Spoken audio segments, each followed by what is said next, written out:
The day I got diagnosed with depression, I felt a sense of relief. Finally, there was an explanation.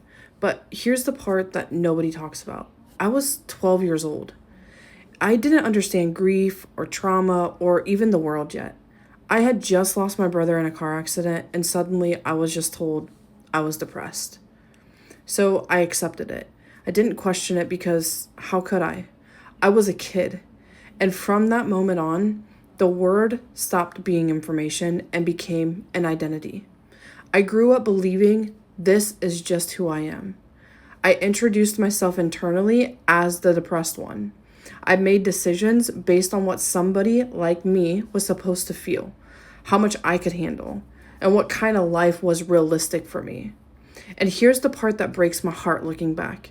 When moments of happiness showed up, when joy tried to sneak in, I would shut it down instantly because that didn't fit the label. That's not what someone that's depressed feels like. So I learned to turn those moments off before they could stay. And I stayed stuck for years. Not because the diagnosis was wrong, but because no one ever told me that there were other ways of being. The breakthrough came when I realized this.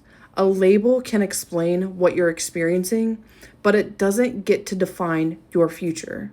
The label isn't the problem. The story you tell yourself under the label is.